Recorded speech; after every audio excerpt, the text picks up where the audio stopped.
kick to the gut. I like it. Yo, what's going on, baby? It's Mister Young. And it's foreign in the building, bro. Yeah. Post WrestleMania blues hitting me hard, man. What's up with you? The funny thing is, remember after WrestleMania, I was like, okay, I need to take a break from wrestling. I will not watch any wrestling content. I did the exact opposite. I started watching like the interviews with Lita, like other content. I watched WrestleMania again. Well, some of the matches anyway. Wow. Okay, catching up on all the... Have you been like catching up on all the post WrestleMania media scrums, all the Cody Rhodes interviews, all the bum? Okay, no, I haven't been that into it. The funny thing is, and this leads into a topic I want to bring up a little bit later on, right? The nostalgia content, right? Like, I feel myself wanting to go back and read about, watch a lot of the older stuff because, Stone Cold came back and brought back all that nostalgia, which, like I said, last week before, it's great that they can do that, but it's not something they can do every single week or every single month. Yeah, no, they are playing with fire in terms of like keep relying on that nostalgia for too long. That is an indictment of their current stars as much as how great it was back in the day, right? That's right. And also, when we look at the AEW side of things, I see a lot of potential, but I also see a lot of mark booking. I see a lot of, I have control of all these playthings and I want to throw everything out there, and we will get to it in just a bit. Don't get me wrong, I enjoyed the shit out of Jon Moxley, Wheeler Yuta, but I have a lot of questions. I have a lot of things to say about that match. So I don't know if you're ready, bro. We're gonna dive right in. No, it's not just all this current wrestling news this week in wrestling. We're gonna talk about what we saw this weekend live in person. That's right, because this weekend, hey, big shout out to the GrappleMAX folks, by the way. Thank you so much for putting on such a fun show. If anything, taking away the stress from our lives, back to work. But by the way, everybody in chat, how are we doing? The Shadow, it's good to see you. Please jump by the chat and say hi. Okay, let us know if you're there and if you were at GrappleMAX FK CVD. Yeah, man. What's up, The Shadow? Shame we didn't get to catch up as much as we could over the weekend, but that's what we are here for, right? We're gonna talk about FKCVD, the second dose. Give our honest thoughts and reviews on the show. Well, I mean, it happens, after a big event like that, everyone is like trying to catch up, right? And invariably, we don't have. One of these days, we'll sit down and have kopi lah, or teh or whatever lah. Yeah, optional. Now can open mask already. That is true. So, okay, this weekend, it was FKCVD live from Gymcraft in Tampines. It was surreal. It was surreal to be back because, like, seeing all the folk from GrappleMAX, I'm like, I haven't seen y'all in 2.5, almost 3 years. Like, some of them literally grew up. It's like a time warp, Yeah. Like, I was just talking to Prabhu. Yeah. I think he was one of our last few, interviewees. Real life interviewees, right? Yeah, back in 2020, right before the pandemic, and like to see things grow. You know what he told me? He said, he was in shape. Then he become fat. Then he lose weight again. Now I took in my mind. I was thinking, bro, you actually lost weight from the last time I saw you. so it's like he went an entire journey in this 2.5 years that we never even see. So like, can you imagine like what the rest of them went through during the pandemic? And you know how some of them were like quite young previously, and then now they are like in their 20s. Like I saw Cohen as well. I'm like, hey, big boy already, huh? Some of them went through puberty, y'all. Cohen shot up in height. I know. Is Cohen the next Giant Omas? He felt quite tall already. Come on. Hey, big shout out to the party starter, DJ Cal in the house. Yeah. Who put on an amazing performance. We will get to in just a bit as we, sort of give our thoughts and our analysis, I suppose, of the event that happened this past Saturday. Yeah, and we have to put some context in. So this is our first proper live wrestling show that we've seen in 2.5 years for local wrestling. We missed the first initial post-COVID show, right? Because it was such a small number of audience. So, and it's my first time seeing GrappleMAX performance wrestling in a wrestling ring, so there was a lot of adjustment to make in that sense. That's true. Okay, so that being the first and most obvious thing, right? The presentation style was different, and I also think a lot of it is chalked up to the fact that there are COVID restrictions. So how previously every GrappleMAX event you would have everyone sort of get in the ring, sort of like, line up together, like, hey, we are a big family, and at the end of the matches as well. However, we didn't see that. At first, we were like, hey, how come? But then we realized, okay, this is probably a safe management measure deal, right? Yeah. But then it could be. Yeah. And then there's also the fact that, like you brought up, instead of a mat, it was a ring. Did it feel weird to you? Yeah. I mean, I just gotten so used to the GrappleMAX presentation, being so close to the mat, seeing the action up close and personal. In a way, it's one of the things that made GrappleMAX distinct, right? But now that it's in a wrestling ring, it's like almost game. It's almost like watching TNA 6-sided ring. Then suddenly they are going back to a regular ring. Right. It's not that it's a bad thing, but it's just the thing that made them stand out. So I'm trying to find what is it about the GrappleMAX, like the traditional presentation that can be brought over to the new presentation and make it still feel seamless. Right. Is it you want them to like fight in front of you, hardcore match style, so you can touch them?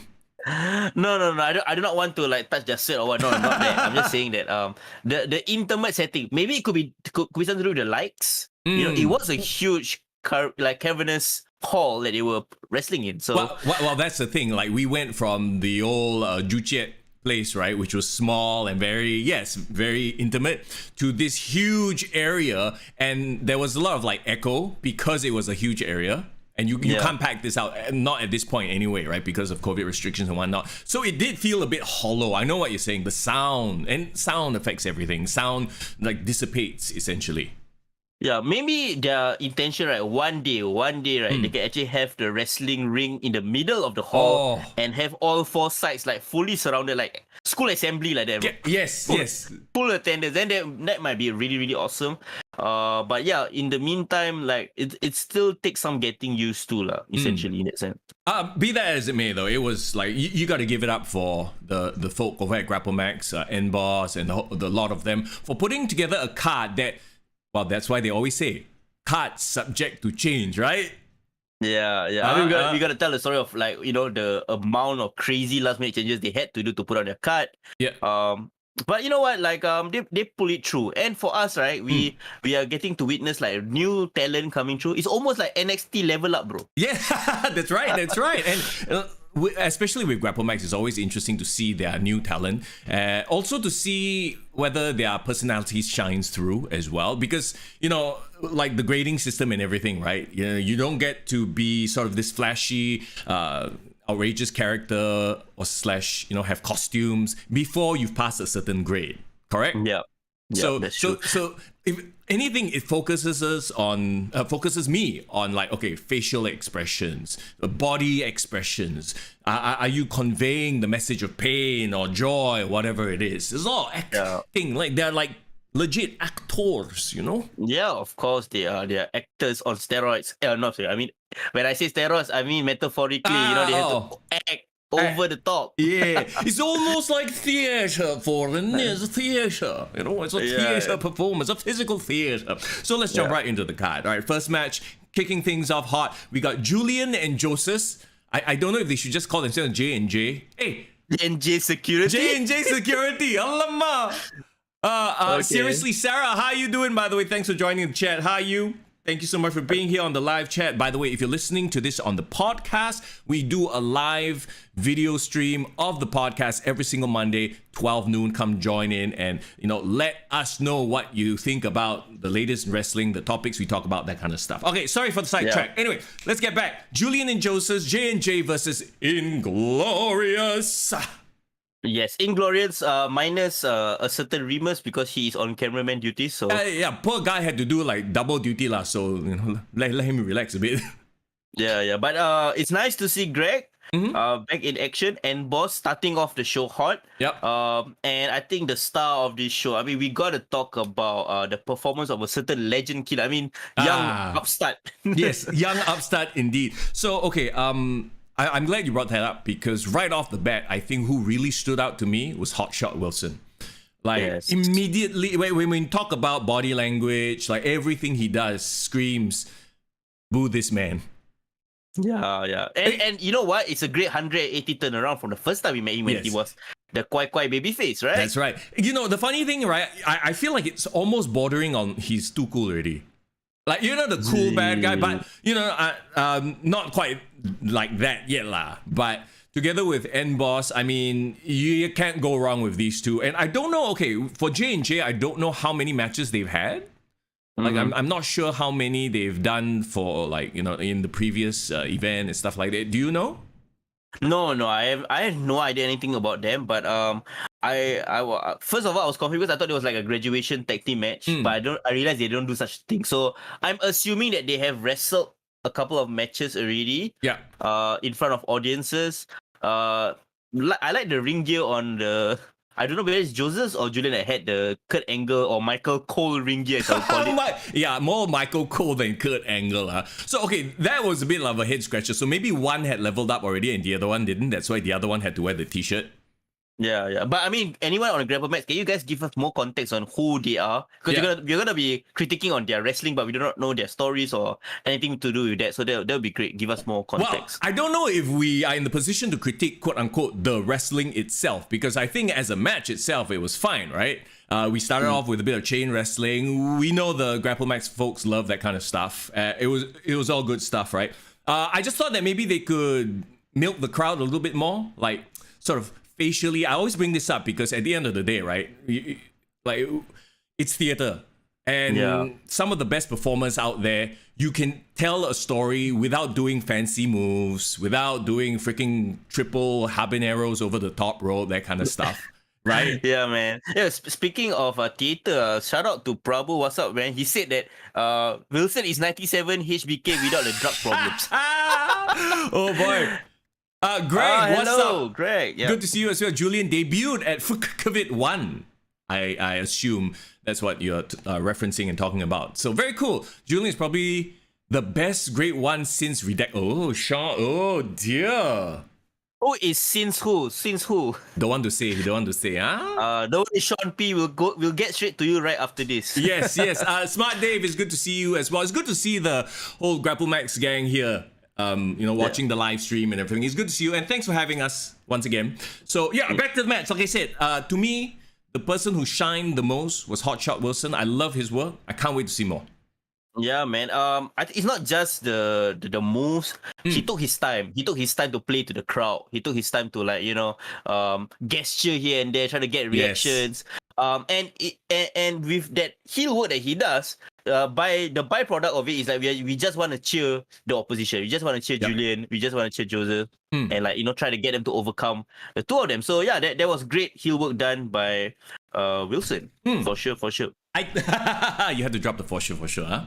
Yeah, of course. I just maybe more firing up from J&J. I'd like to see a little bit more of that to get the crowd invested. But like you said, I think Wilson definitely shouldered the fair share of getting us to cheer for the good guys, just because he was such a dastardly heel. And talking about dastardly heels, N-Boss Gregory, the end where he hits his finisher and then 1, 2, he pulls the other guy up, not going for the pin but actually going for the submission. Smart. No, I love. Okay, you know how Greg does it, right? He's a cerebral assassin, huh? Shout out to Triple H, but I love how he's toying with his opposition, and like seeing them in this new environment with the ring ropes, playing to the corners, doing the tags. Like all those things are like new elements they get to play with. And I think I love seeing, I haven't seen Greg Glorious in a wrestling ring since like 2016, right? So right, yeah, if you know what I mean. So like seeing him back in this like wrestling ring environment is just so fun. For a long time, like local wrestling fan, to see him do some of the things that he used to do back in the day, playing the ropes, all the crazy. Like I'm enjoying the rope moves. It's been a while. Right. Clarissa, let me say hello to you as well. Thanks for dropping by the chat. Smart Dave says boo and boss, and yes, the crowd was booing. I mean, muted because they're all wearing masks. So that's what I mean. Yeah. There was a couple of hecklers. Shout out to referee Ryan. He was sitting right beside us. He was helping with starting all the chants. Mister Young and Foreign were busy like recording and videoing stuff for analysis for today's review. If you looked at us and you're like, hey, why is this fella on his phone the whole time? That's because I was writing notes, okay? Yeah. You're being a Dave Meltzer on your side. But, hey, don't insult me, please. Don't insult me with that kind of a a name and a reference. Okay, what the heck? Dave Meltzer. Yeah, hey, yeah. relax, bro. Okay, but to wrap up the match, I have more objectivity than that. Sure, Mister Young, for sure. Go ahead. You were saying. But yes, like to wrap up the match, it was a good introduction to J&J. Mhm. It was a good re-establishment of like, okay, Inglorious, they are the main heels on GrappleMAX. And in the 2 years since we've seen them perform, Wilson, like great heel. Like, I can even see him contending for a title in the future, man. I would like to. I would like to as well. Would you say he's not Randy Orton, but he's the Austin Theory of GrappleMAX? So is it time for him to take a stunner from somebody? Smart Dave, please do something about this young upstart. See him sell the stunner, see whether he could. Let's move on to a grade 1 graduation match. Smart Dave versus Sean P. I enjoyed this match tremendously. I mean, for a grade 1 graduate, I'm like, yeah, go ahead. Yeah, we were like watching. We were talking to Smart Dave after the show, and he was saying that Sean P, he works snug, man. He got power in those strikes, and we could see it. We could feel it was a very like snug match, and like they were really laying in those strikes. So kudos to Sean P for like not fearing Smart Dave and giving it his all. Not fearing Smart Dave, Smart Dave's like, okay, you got it, like whoever goes up against Smart Dave next gonna kena already. Yeah, die liao. See, look what you did, Forward. Look what you did. Bro, it's okay. They need to get it, man. Get it early and okay, so what the notes I had put down on my phone was great selling, impressive debut. Once again, another thing, like firing up more. I would like to see more firing up, especially emotionally. Yeah. Obviously, everything comes across in the face, right? So like with Sean, I was like, okay, like I don't know if he was holding back because grade 1 graduation or whatever it is, but I would like to see more. I definitely know that there's more. Yeah, definitely. And I couldn't tell whether Smart Dave is back as a babyface, because from where we left off, he was like the good guy, right? Okay, so here's the thing, right? To me, okay, and I understand this is the situation, especially with GrappleMAX, right? Like you can't have like overtly like, oh, babyface heel, and because you have these situations where it's a graduation match, right? Yeah. So actually, have they ever had a graduation match with a heel, or are they not supposed to have quote unquote characters? No, they technically can't have characters yet. Yeah. So yeah, you have a situation where you have a guy who's a veteran, but he's also a babyface. But yeah, he pulled off a bit of his old like bad boy tactics, right?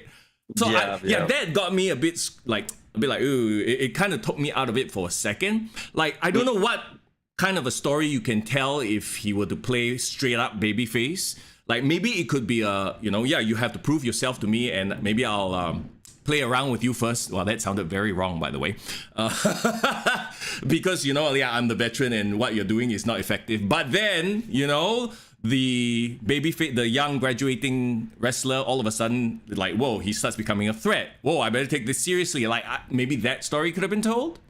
Yeah, definitely. The student versus mentor thing, I think, is like the go-to storyline, usually during grade 1 matches. But I felt it was just a bit more intense than that. And that's not a bad thing. That's actually really good because it gives a different flavor to the match. Smart Dave was showing his veteran awareness. Love the spine buster that he did. A lot of Triple H references and Easter eggs that he threw in the match. And of course, the thing about Smart Dave I always love about him is he's very believable in his moves, in his moveset, and his ability to use his size, because he's one of the bigger size guys in GrappleMAX. So I enjoyed that it was hard hitting. Oh, yeah. Definitely a hard hitting match. Yeah. But kudos to Sean P for an incredible quote unquote debut. Definitely looking forward to seeing more of what this fella can do, and what kind of character he brings forth next lah, basically, Yeah, definitely. At the end of the day, we want more new talent in GrappleMAX, because it's always nice to see the regulars, to see the veterans, but we're always interested to see like what's the next generation. Who else is gonna be put in the mix, right? And Greg says they've done heel graduation matches before, but special occasions only. Is it if the face is too dislikable? Like, this fellow is sure kena buan, okay lah, let him be heel in his graduation match. Like that CK Vin. Wow, that one different promotion, But yeah, he would be, right?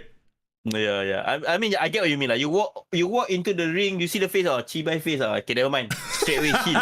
Go for it. Yeah, then okay, cannot help it. Like you're just natural here. But I don't know how we went there. But yeah, once again, great match, loved it. Let's move on to the triple threat. So this is the one they like literally last minute had to change up because of unforeseen circumstances, right? It was supposed to be in a tag team match, but instead we got a triple threat #1 contender for the Wrestle Square Cruiserweight Championship match. A lot of moving parts, man. Like, can you imagine trying to put together a triple threat match like hours before when your initial brief was a different kind of match? I wouldn't want to be in their position, man. So respect to them. And with a triple threat match too, like you said, a lot of moving parts. Like you think that 1v1 is just one more person. No, it throws the vibe, the momentum, everything completely off. So we had Straight Sauce John Day versus YC. This is my first time seeing YC, I think. Versus LK Crypto Bro. Yeah, man. Well, okay. First of all, Lady Killer, formerly known as Lady Killer. Yeah. I really thought it was somebody else. I thought it was who is Lady Killer mentoring, taking over his crypto namesake. But yeah, it was Lady Killer. Yeah. And you said YC. First time both of us are watching YC. Yeah. You know who he remind me of or not, bro? Who? Early ECW Lionheart Chris Jericho. With the long flowing mane, is it? It's in the hair. Right. He should wrestle with his hair down more.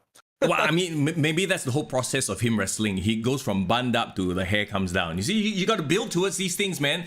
It's one of those things that you build towards. You don't show everybody everything first. You don't get naked straight away. You tease a little bit. Okay, I do not want to know anything about your marital life, but sure.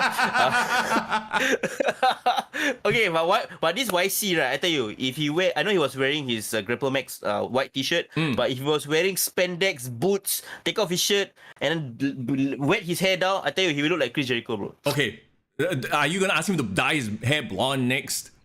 No. But I just want him to do more mannerisms like, come on, baby. Yeah, okay. Well, I mean, he can definitely do himself, right? And wait a minute. Yeah, you do you, my friend. That's what I'm trying to say. Look, at the end of the day, my big question here, though, who was the heel here? Yes. I think this was my biggest, I'm like, okay, who am I cheering? I mean, YC definitely, brought in... the babyface. He's like the babyface. Like, John, when he comes out... Okay, so here's the interesting thing, right? And it's been a while since we've seen John. He's definitely grown and matured as well. Loved seeing him. But I'm like... Okay, is he going for this I used to be the babyface, but now I'm a little bit more smug. So does he have a bit of the heel dripping from him? Because from what I can tell, he's still playing face. Got it. I get what you mean. It's a bit confusing. Like we are not sure what is the character right now because of course we've seen him as a young guy that lovable young baby face, literally young baby face looking guy, and then I think now he's filled up a bit more and we can see that he's trying to take himself more seriously as a wrestler. Yep. Great job, filling up his body, putting in the work there physically. Awesome gear. I'm loving the blue and pink lollipop look. A lollipop look. Yeah, that's the thing that I got. I was thinking to myself I feel like I want to buy this ice cream later. Right.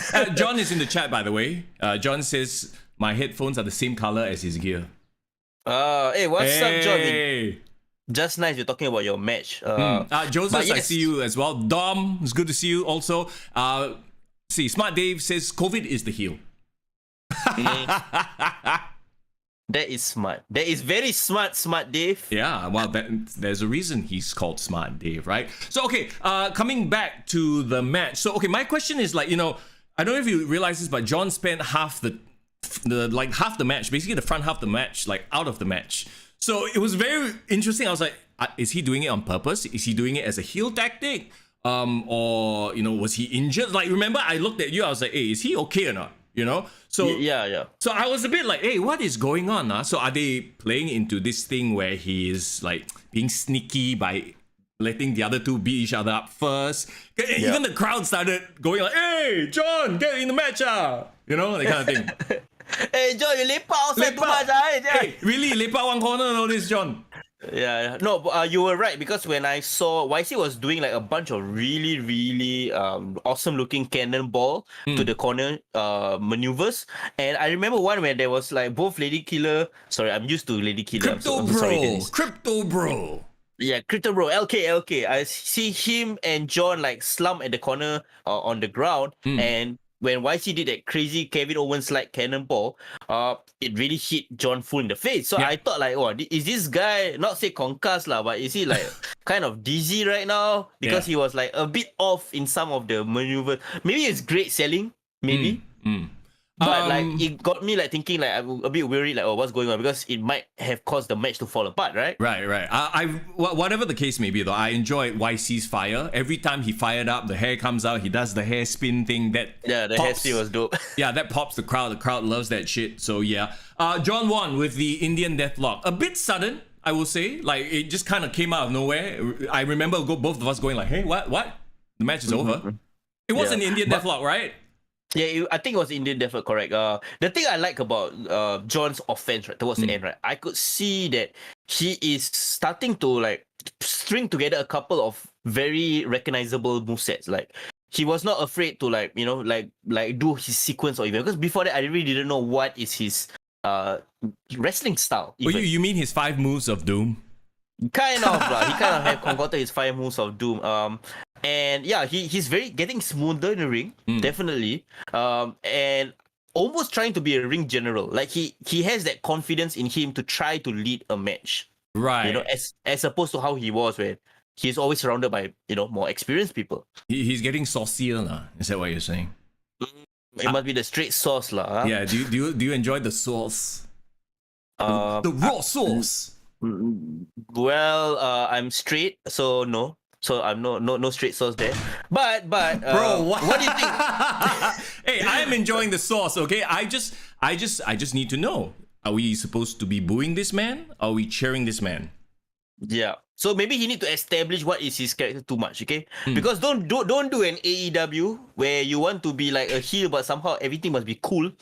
Until don't do that. Yeah, don't go there. Don't go there. Commit to it. Okay, if you want to be Logan Paul, like Logan Paul apparently he said in his interview, oh, I don't want to be a bad guy, I want to be a baby face, But everything about him screams bad guy. Yeah. So like, yeah, commit to it. But now, do you think he's ready to challenge for the title? That's the question, bro. You know what? We'll have to wait and see to the next FKCVD event or whatever. Wait. Like, is it still going to be called the FKCVD? That's the question. I guess I don't know how many doses they can go through, but Hey, technically we need the third booster. The third one should be called the booster. By the way, please feel free to use that idea. Booster shot. We forgot to mention a lot about Crypto Bro LK. Shout out to my guy, because he actually kind of strung the match together, in my opinion. It was almost as if, okay, to me, I don't know if you felt the same way, but it was almost as if he took a back seat and let the other two shine. Maybe that was the whole point of the match, I guess. I think that was, right? To like put the other two guys over lah. Yeah. And I think what he did well was he kind of, you could see like he was leading the match in terms of like, okay, making sure everyone is like in their next sequence and spots and stuff like that. Yeah. Yeah, but I think it could have worked as a one-on-one match between John and YC, and I think it would still have been perfectly a great match. Right. John says his finisher is called the Daybreak. It's actually a power. What it's called from Marty Jones, called the Power Lock. Oh, interesting. I need to Google that. Okay, but I'm assuming it's kind of the same thing as the Indian Deathlock. Yeah, but correct me if you're wrong. That same family of I tie up your legs until you dead. Yes, correct. Yeah. Wrap them like a pretzel. It's an interesting. Okay, and let me sort of like backtrack a little bit to some of the other matches, right? I also had this thought because and okay. The flow of the card, like, your first two matches started off kind of the same. So these, I don't know why this really stood out to me, but I understand it because the second match was a grade 1 graduation. So you have to go through the chain wrestling, sort of the back and forth. Yeah, that's true. To me, if I watched that in AEW or WWE, like two matches with the exact same start, I would be a bit like, okay, I just saw this, you know what I mean? But I think in this case, we can forgive that, because it is what it is, a graduation match, right? So that idea just popped into my head. Well, you have a point there, but Hmm. also I think they tried to change it up by making a tag team match and then a one-on-one match and then a triple threat match. So I think they're still telling the same story within a different set of rules in that sense. Right, but my point is though, like the same, not the same sequence, but the same style back to back sort of really stands out. It's like having two matches on TV and both got blood. I understand. Yeah, and so it dilutes the second one. It makes sense, right? Yeah. You know what we need or not, bro? What's that? We need a women's match, man. Where's my girl Nat, bro? Oh yeah. Where's my girl Nat? Where's my other girl? Oh shit, I forgot what's her name. Booster, bro. The next event they'll be there, hopefully. Yeah. Yes, we need more women. Because foreign loves women. Oh, okay. What?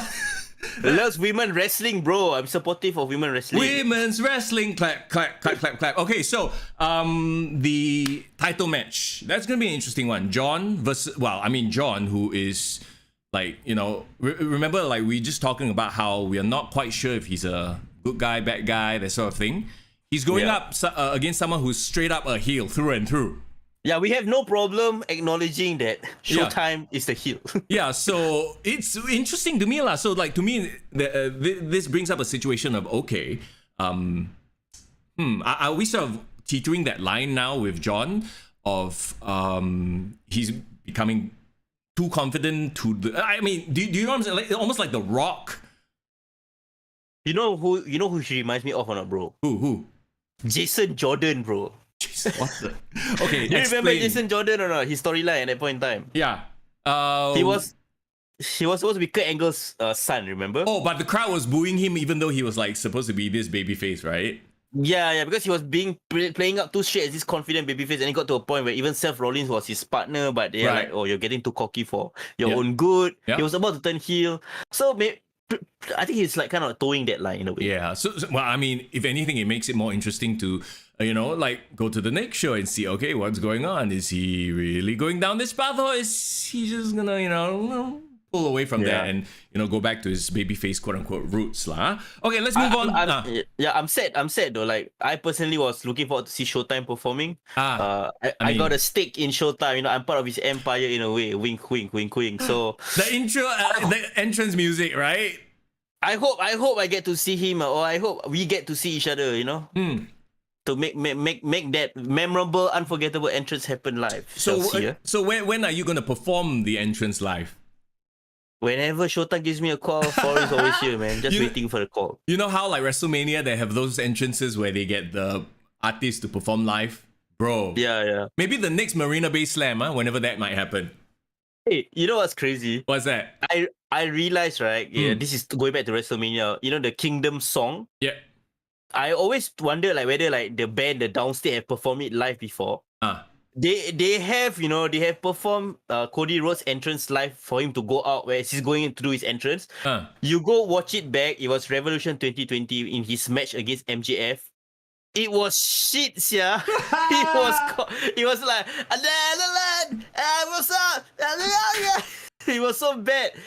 If the band never tuned properly, or like it wasn't mixed well, it was like shit. Then I realized, okay, maybe that's why Downstate was never invited back to any WrestleMania or performance events ever. Live is tough to do. There have been some really good live performances. I think, okay, like instrumentalists, when they do it live, it's awesome. Like, you know, Nikki Strauss, when she did, whose entrance? Was it Shinsuke? Nakamura. Yeah, Nakamura's entrance. Because, you know, Joan Jett is a performer that's been doing it for eons and generations, right? So when she did, remember Ronda Rousey's entrance? Sounded good. Yeah. But then you throw back to like some of the DX entrances where they got that band to do it live. Chris Warren band. Is this on? Or so whatever shit. Break it down. Like, those were tough to listen to, man. Yeah, I get what you mean. Like, some bands sound great live. Like, I remember I really enjoyed Randy Orton's WrestleMania 30 with Rev Theory. Yeah. Like, sounded exactly like the track, you know? Yeah. Some hit or miss. Like, the games, Motorhead, they performed twice. Yeah. Right? One time it was really, really good. One WrestleMania, one was really, really bad. Yeah. It really depends. And maybe it could be that day. They weren't having a good day. They missed the sound check. Whatever, like, it could be a million and one reasons. So yeah. So backing track, the way to go. Let's talk about the main event. The main event! We have a tag team match, Prabhu and Irfan versus DJ Cal and Christian. A power versus speed match through and through, yeah? That's a great description of the match. I was looking forward to this main event because I know everyone in this match. Like I know all their styles. Even though it's technically the first time seeing Christian perform live, I've been looking forward to seeing him perform for so long. I consider him a good friend, and I'm so happy to see him perform. And your thoughts, bro? Come on. The first thing I thought, well, not the first thing. Like once the match finished, right? The first thing I thought was, I wish they milked the power versus speed a little bit more. The thing of getting the big guy down. Because getting the big guy down happened within the first few minutes, really. So I was like, I feel like that was a wasted opportunity. I feel like it could have been something where the two fast guys work towards getting, Irfan or getting Prabhu down, because they're the big guys, right? Immovable objects, sort of a vibe. Yeah.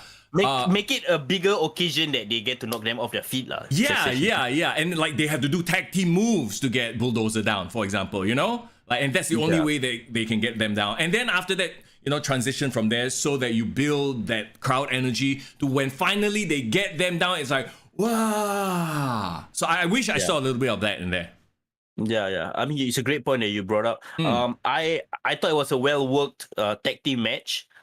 They might not have played to their size and speed kind of combination as much, but I love the moves that was used in this match. I tell you again, big fan of Christian. Always thought he was going to be great because I know he's athletic. He wrestles. He loves his Trish Stratus, bro. He got so many homages to Trish Stratus in his moveset. I was wondering why his friends brought a Trish Stratus poster with his face on it. I was like, what is going on there? There must be a story there. So I guess this is the story. Like, he's a huge Trish Stratus fan, huh? Yeah, he's a huge fan of women's wrestling. Okay. And I think if you remembered, I told you before that he had like a gymnast background, or he was very athletic growing up. So I'm not surprised he was throwing in Hurricanranas off the bat, doing Trish's bulldog move. I love it because it's this new added dimension of athleticism in GrappleMAX, right? We've never had it before. I know you were making fun of my pronunciation of athleticism.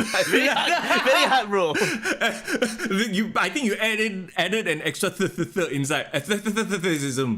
Bro, I'm just gonna power through athleticism. It's all good, brother. It's all good. Okay. What else from the match really stood out to you? I think it's just that you know what to expect when it comes to DJ Carl. You know what I mean? I love his fire. We've seen his growth. 2019 he was first awarded the Marina Bay Slam winner, and now I think he really is the ace of GrappleMAX in that sense, because his matches are just so well worked. Great moveset, great fire, great expression. He could really rile up the crowd. He's really the baby face in this company in a sense. Yeah. But again, though, I go back to this, right? The last time we saw Prabhu, he was a face, Bulldozer face. So again, we had this weird dynamic of who do we cheer for? Yeah, I thought it was like a two baby face tag teams going at each other in my mind. Which basically, the whole card was, if you think about it, except for Inglorious, who are, very obviously heels. But, I mean, we have to go back and think about the fact that, though, with GrappleMAX, it's not so much about the, that sort of, sports entertainment storytelling. Yeah, presentation, right? Yeah. So, with that in mind, the match itself, it was a fine match. Yeah, Prabhu, I think he has grown leaps and bounds. Yeah. But with Prabhu, it's how to dislike. Yeah, he got a very nice disposition, right? Yeah, it's like Bobby Lashley. If you try to turn him heel, wow, very tough. He's like Bobby Lashley. You're right. Yeah, he got this smiling face. Yeah. And he can kick ass. Yeah. And Irfan, I think he's one of the better heavyweight wrestlers that we have in Singapore. He moves well for his size. Sometimes I don't know whether he's getting blown up or not. I can't tell. Right. No, but also to that point as well, I'm sure he can play both face or heel, but where are we in that sort of situation? So to me anyway, so that very clear dynamic, who to boo, who to cheer, usually helps the match. Yeah, it does. It does. Because if not, it's kind of like just us oohing and ahhing at a sequence of like very cool moves. I must admit. Yeah. But like the story is the thing that sells the heat of the match, right? That's why, to me, if you're not going to go with heel versus face, the story of the match could have been, because I was trying to process this, going, okay, what, like, if in the absence of having a very clear-cut hit face and heel match, the other story that could have been told would have been the power guys, like, you know, trying to get them off their feet versus the speed guys. But, you know, that one kind of like, it didn't happen lah. Yeah. I was calling Prabhu and Irfan the AOP, a bit like AOP a bit. Hey, don't jinx that. My AOP didn't really, you know, do very well in the main roster of WWE. Huh? Yeah. But you know, I just like their look together. But that's the thing, like, if they are all baby faces and they're all tag teams, what happens to the singles like division in GrappleMAX? Because I feel like I would love to see them more exclusively as a tag team. Okay. But I think all four can contend for titles, or all four can be like on their own right, like their own wrestler doing a singles matches. Sure. So it's, I think we have a bit of lag right there. Foreign, you all right? All right, let's give it a second. Oh my god. is it a bad one? Oh, there we go. We got you back. Okay, cool. Never mind. It wouldn't be a stream without a bit of lag. So there you go. Okay, sorry, go ahead. One leg. Go ahead. You know what? I just accidentally knocked my my cable, so I'm very scared now. I'm gonna touch it. Oh, okay. You probably disconnected yourself, yeah. Damn. Okay. But yeah, just to wrap up the match, I think it was like for me the best match of the card. Purely because everyone just knows what they're doing. Everyone has great moveset.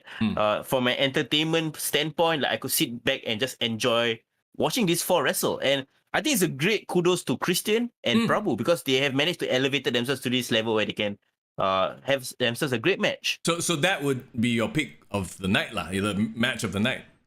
Yeah, for me, the main event was the match of the night. Fittingly, it was, the main event. I think I've said this already, but I think the match that really impressed me the most was Smart Dave versus Sean. Sorry, what? Sean P. Sean Yeah. P, right? Yeah, exactly. So that one really impressed me. Maybe because I had no expectations going into that one, because I hadn't seen Sean before. So I was very pleasantly surprised, right? The one character work-wise who really stood out to me, I mean, we said it already, this is the Hotshot Appreciation Society over here, by Hotshot Wilson. Yes. Hotshot thirst trapping. Yeah. I mean, okay. In terms of giving out awards, like Awards, the one that, yeah. I mean, the people that really caught my eye, that impressed me, like Prabhu, Christian. Yeah, you're right, Sean, to a certain extent. I think the one that I felt like had the most growth from when I first saw them, definitely for sure, John definitely impressed me. For sure, yeah. Yeah, the one that I didn't have any expectation, I don't know what to, like, who they are, but he gave off a great impression, like coming out of the show. Like, I want to see him perform more. YC, I gotta keep my eye on him, man. Jericho. That's another one, yeah. Yeah. For Joseph and Julian, right? I think it's not really they didn't perform well. I was just trying to understand their character. There was a bit of overacting, I would have to say. Certain parts, okay. Yeah, certain parts, I think they were trying to sell the moves. Yeah. But they sell the moves to the detriment of actually letting the moves flow. Okay, like for example, right? Yeah. I can't remember who's the guy with the Michael Cole singlet. I'm assuming that's Joseph, right? Yeah, I don't remember. Okay, but I'm so sorry. But when I remember, like, okay, there was a move that was being done. He played to the crowd, but then his face like, right. When he could just straight away execute the move, because like the guy was just like stumbling behind. Yeah, you know what I mean? Like it kind of almost went too theatrical for my liking. Okay. Yeah, but you know, these kind of things is I think once you get used to the flow, the pacing of the match, there wouldn't be an issue. But like sometimes you try not to sell things too long to the point that hey, come on, the guy just there, attack him. Right. You know what I mean? It's a real fine line, isn't it? Like you do it too long, it looks a little bit hokey. You don't do it at all, you are not, telling the story. Right? And that's why when you see people who have done it for a long time, who have found that fine line, and it's like a razor's edge. rest in peace, Scott Hall. You have to, with any sort of a skill, you have to, practice and practice until you get so good at it. And the fact that this is like the first time we're seeing them, I think we have to give them credit for that. Yeah. But I also, at the same time, I totally get what you are saying. It's not easy to be able to act like you are in pain without overdoing it. Yeah. Yeah, that's true. I think the crowd was also missing Guru's section. We kind of saw Guru after the show. He wasn't wrestling, but he was there. Because I remember every time Guru had matches, right? He had a bunch of his friends come over, and he was like the most raucous, like crazy, chaotic kind of atmosphere. Yep. And maybe because it's the fact that it was a small, intimate atmosphere in the previous venue, but like here it was really quiet, and it was like almost like a Japanese kind of crowd. Well, like I said before, because this is just the nature of the venue. It's a big venue. All the sound is dissipating. It's like, when you go to WrestleMania and it is an open air stadium, the sound dissipates. So the performers, and in interviews they've said before, like it sounds like the crowd is not reacting, but they are. It's just the sound disappears because it's such a big hollow space. Yeah, right? yeah. Or maybe we are just getting used to like going out and about. Like we scared to make noise. Everyone well behave, wearing the mask, Yeah. So like the atmosphere for me kind of affected my enjoyment of the show. Okay. Because I felt like the crowd, it wasn't a wrestling crowd. It was a friend coming to support friend crowd. Okay. But nothing against it. Like I think that's great because they are new to wrestling. They might enjoy it. Oh, okay, this is something interesting. But like, I kind of hope that we might have like a really hardcore like wrestling crowd who actually enjoys local wrestling or knows what's going on. Yeah. Then we can really like cheer and chant and like just be stupid and crazy. I think it would be really, really fun. Well, that goes back to the point of a clear heel, clear face dynamic, right? Because if you have nothing but faces, good guys going at it, after a while, it's like, I don't know what to cheer. No, actually, this was a thought that entered my head. I wanted to cheer because I want to show support, but other than yay or boo, I was like, what else do I cheer? Like, I couldn't think of anything. You know what I mean? Yeah. Like even I know the people who are like super seasoned performers that I know can make a crowd reaction. Yeah. Like Crypto Bro LK. Like he was. I know his brief for this event was not to take over or overshadow the other two. So right. I think that's why he was holding back. But like, hey, imagine people at Showtime going down to the crowd and like mugging for the crowd and like just interacting in that way, that will really, really help. Yeah. But yeah, again, like I think they're trying to keep it in the ring, which I respect. But if they did more top rope moves down, that kind of thing, I think that would be really, really... Relax. We don't need more flippy shit. And also, we just lost Foreign again to the lag monster. Okay, Hales mentioned that we should start a lag counter. The lag counter is at 2. Will Foreign kick out at 3? I believe he has. There you go. Look at that smile. No. It will only stop at 2. You know why? I also hit my head again on the cable. Hey, stop hitting the cable, bro. Okay, it's not even lag. I think it's the cable. Yeah, it's the cable. Don't worry. Now we know the source of the issue. Kick out like at not 3. robotic voices, you're fine. Yeah, kick out at 3. Oh, by the way, for those of you who are on the stream like every single week, first of all, we thank you. And second of all, we are trying a different setup today. So hopefully, if there are no like weird, funny sounds, remember last few weeks there was this weird robotic sound. If it doesn't happen at all, and please let us know if there is some weird audio issue. But so far, it looks like nothing has happened. That means this new setup works. It's better. Yes, correct. So it's can we tell them that what we are using right now instead? Oh yeah, so instead of Zoom, we usually use the video from Zoom. Like I'm streaming from my PC, and then Foreign, he dials in via Zoom. We're using Discord instead. And apparently Discord, guys, we learned something new, takes up way less resources than Zoom. I don't know why Zoom needs so much shit to run. Yeah, man. But anyway, that's great. It's a great advertisement for Discord. So guys, if you really enjoy Discord, please join our Discord community. Kick to the gut. Irvin says, must be the bots. Tony Khan was talking about invading your stream. Hey, Irvin, how are you, by the way? It's good to see you. Sean Rick, good to see you as well. Dom says, cannot last. SMM measures, sorry. Wait, what was Dom referring to here? Is it social media distancing? Social media? Yeah, we should distance ourselves away from social media once in a while. That shit be toxic, y'all. SMM measures, what does it mean, Dom? Are you talking about like safety distance? Safe management measures lah. Okay. So that's why you can't like wrestle in the crowd and touch people everywhere. Yeah, I get it, no problem. I'm sure that will come back once things clear up and stuff like that. So all in all, it was great heading down, seeing everybody. Love the vibe. I mean, GrappleMAX rarely disappoints, right? So it's just like honestly, like for us, it's like okay, we're thinking of things to nitpick. A great reintroduction back to like watching local wrestling live again.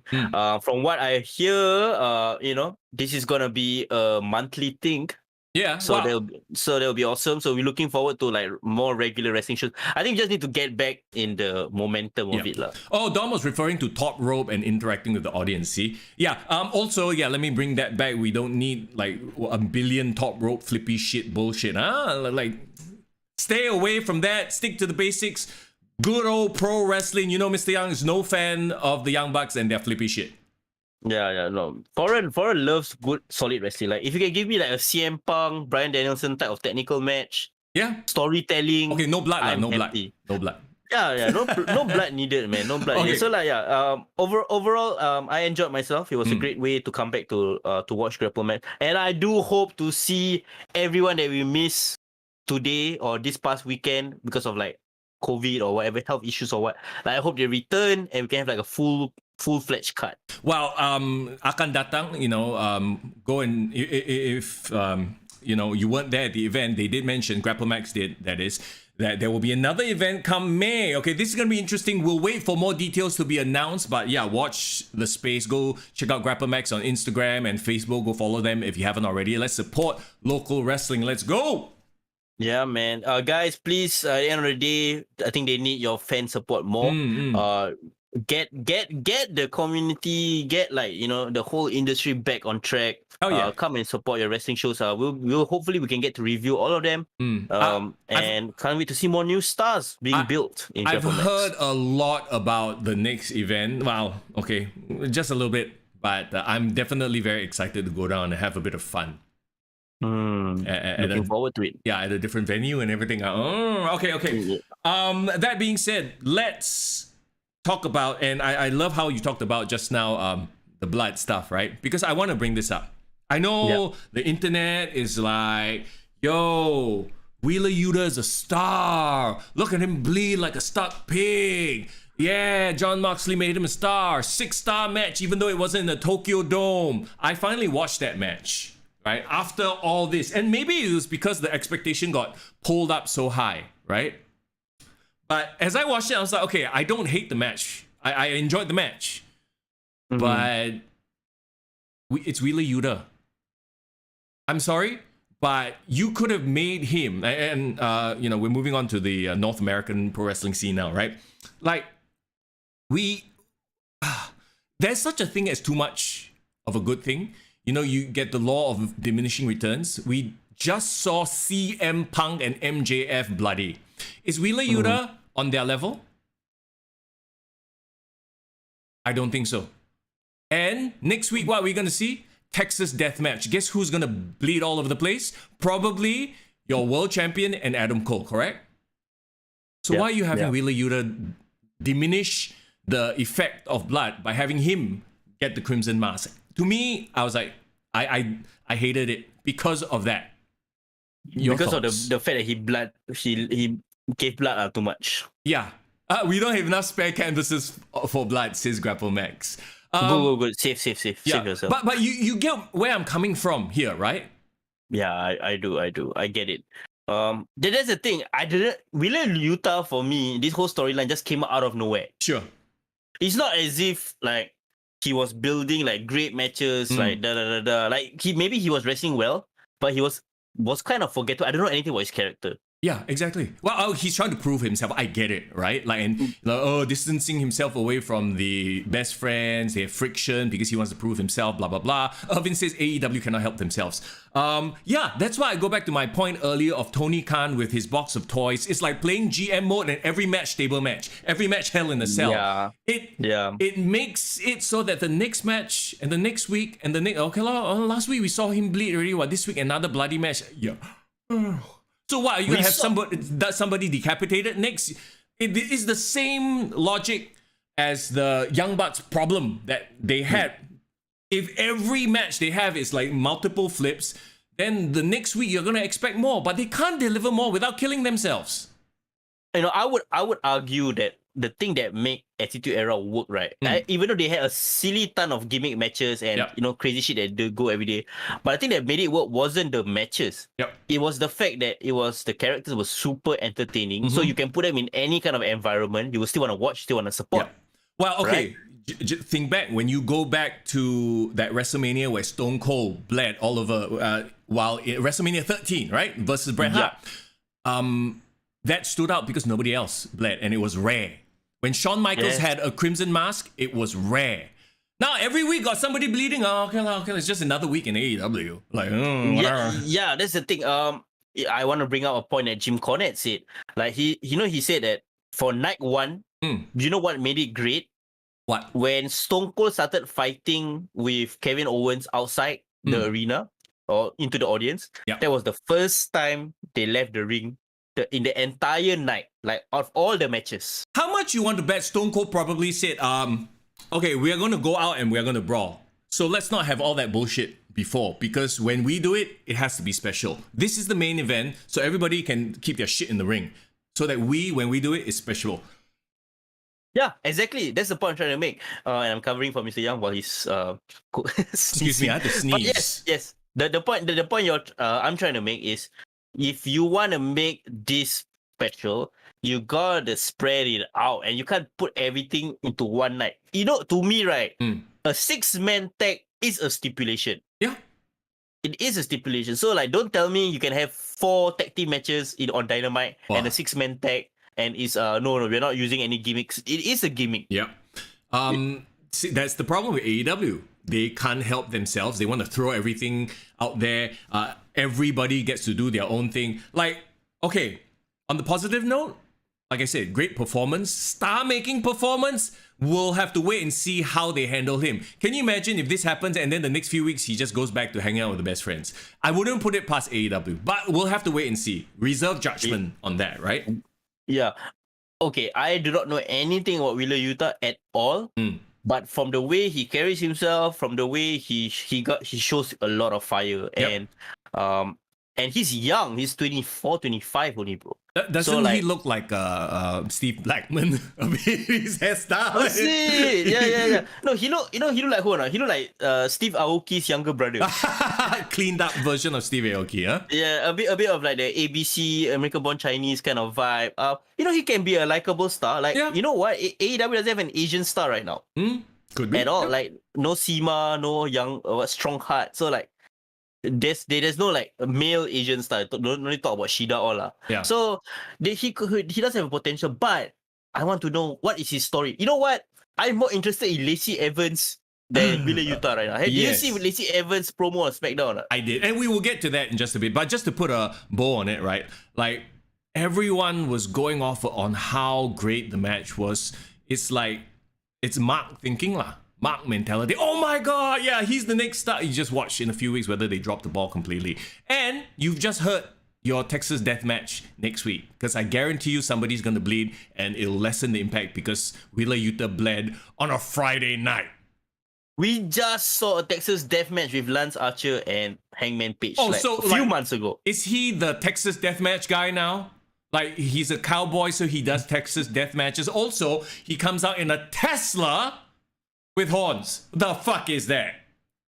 Well, apparently they're gonna have their Dynamite on not Dynamite, their Rampage live in Texas next week. Well, so maybe that's why. I get it, but still, you just had somebody bleed. So this negates everything. I don't know. It's like people. I guess fans will be fans. They can't look at it objectively in like, you know, how is this going to affect next week's programming or the last week's programming? They're like, it's just like this cool match and everything else forgettable. Okay, would you say that, you know, because of like WrestleMania just come by, you're starting to like appreciate certain things that WWE does, or would you say that certain things about AEW is starting to turn you off? It's a little bit of everything. It's not like everything WWE does is like great, obviously, right? What it is now I'm starting to appreciate the the veterans who have pull, who will do the right thing and say, okay, don't do this, do that. Like I said, when CM Punk had his program, when Daniel Bryan had his program, it made the show altogether better because they were saying no, yes to certain things. Now, once again, CM Punk is taking a bit of a break. His storyline is kind of over. He's going for the belt, but it's sort of like a rest period for him, right? Yeah, in between, yeah. Now it's fallen to shit again because he's not there telling them, hey, don't do this, don't do that. You know what I mean? Like they don't have that one ring like general or booker who is like, okay, has a solid vision. Tony Khan, best booker of 2022, just throw shit out there because it's cool. Yeah, not because there's like a story to it or to see what's like he's trying to see what sticks. You can tell. You can tell. What does it mean though that they are relying on Bryan Danielson in his 40s, CM Punk in his 40s to lead the show? I think they should give them, or maybe they don't even want the responsibility. Maybe they're just there to, work their programs and have good programs, right? That could 100% be the case, but maybe tap on someone like a William Regal to book instead of being a mouthpiece. Because Daniel Bryan can talk. John Moxley, I find his promos irritating, but he can talk. He has the whole like raving lunatic, whatever, okay? They technically don't need a mouthpiece. I'm actually angry at who? Hangman Page. Oh, God. Angry? Yeah. Okay, go ahead. Why? No, I'm angry. Okay, for example, right? Who's their in WWE? Who is their undisputed full-time top champion, leading the show, leading the brand? WWE Brock or Roman Reigns Yeah, Roman Reigns, right? Yeah. You can see Roman Reigns accept the responsibility. He is only 35, 36. He's in his prime. Yep. He is leading WWE. You know. Yeah. Hangman should be doing the same thing, but he's not. He doesn't have the experience. He doesn't have the experience. He doesn't have the clout. Yeah. He's like John Cena in his early iteration. He's not the man of the company yet. Well, I mean, Go ahead.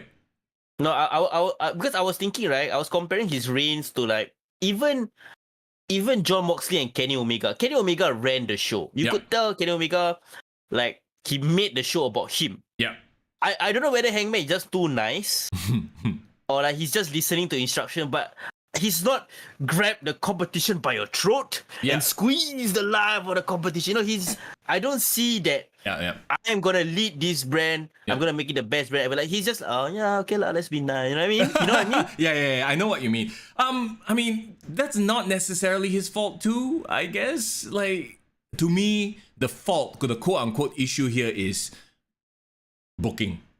That's all it is. Right? And they booked him into this weird position where he just randomly comes out and Texas Deathmatch, I'm angry. Like, what the fuck? Oh, yeah, okay. So, Irvin says Hangman looks too eager to be a prop or part of the show. Like, ambition can't. Yeah, that's to Foreign's point, right? Dom agrees that Regal should have more involvement. And yeah, not just on screen, backstage. He is like, tap on his mind. He made NXT... like this amazing, the Black and Gold brand, not 2.0. He made NXT must-watch wrestling. He can do the same for AEW. Tony Khan, once again, he's got all these toys, and I just gonna put the by sweet, like all my toys, I just display there, but I don't have an actual use for them. Instead of putting it to use, I just display there once in a while. I cut out one Matt Hardy, I cut out one Jeff Hardy, and there's another, like, oh my god, talking about best booker of 2022, the Hardys, freaking tables match with Butcher and the Blade. Like, these fuckers only have how many matches left? Why are you wasting them on the Butcher and the Blade? On TV? No, it's not just the matches with random people. They are putting themselves in tables matches, gimmick matches, no holds barred matches, every single. What's wrong with them? Jumping off like freaking corridors and shit like that. I'm like, hey, hello, y'all are the Hardys. Like, law of diminishing returns. The crowd is just going to get bored of them after a while, so don't have them on TV. Have them cut some weird Brother Nero promos. If you want to work a program with the Butcher and the Blade, that's fine. Nothing wrong with that. But build up to it. Oh, no, tables match. Huh? Make an occasion out of it. Yeah. How many times have they wrestled? 4, 5 times already? Yeah. I don't know. They just came into... Jeff just started... So I'm like... What? They have so many more matches in them. Milk them. That sounds weird, but yeah, don't waste them. Like I said, this is just, we just signed them, let's throw them out there, sort of a mentality. You know who I really am quietly excited for, but I'm very, very scared for at the same time? Who? Samoa Joe. Okay. Samoa Joe. I love that you bring that up because I feel like Samoa Joe is the type of guy who will say no. He will be I'm not so worried because he's probably responsible for this feud with Jay Lethal, which I'm like very interested in. You know they have history, right? Yeah. DNA. Mentor. Samoa Joe is Jay Lethal's mentor. And finally, thank you, Jay Lethal, fucking solid worker. And he's been on TV before, so there's some sort of recognition. Oh, he comes to the AEW first match, lose. After that, job all the way. Yeah, that's the thing. I felt like Tony Khan got Jay Lethal in AEW not because he had something for him, it's just because he wanted to get him. Yeah, you know, another shiny toy to put into the display. Yeah. So for me, right, you know what they should do? Throw half of the AEW roster, throw them to ROH. Yeah, the ones that ain't doing shit like the Varsity Blondes. Yeah. Fucking Butcher and the Blade. Let them just work in this shit, you know? Yeah. Get themselves over there. Even the ones that you think are good but kind of need some seasoning. You know what? Wheeler Yuta is already the ROH pure champion. Yeah. Keep him on ROH for as long as possible. Build him up. Yeah, build the reputation, get some miles and understanding of the business. You have William Regal there. Now, you have so many veterans, Samoa Joe, CM Punk, tap on all that. Teach them a goddamn thing or two. Instead of rushing them into programs and having them, bleeding all over, look at me. I'm a... Okay, but if I want to be a Tony Khan fanboy, right, for one day, there is one match I would love to book, now that all three of them are in the company. Okay. Give me a triple threat between CM Punk, Bryan Danielson, and Samoa Joe. Ooh. Just one time. Yeah. Well, I mean, hopefully you build up to it and not just throw the shit out there.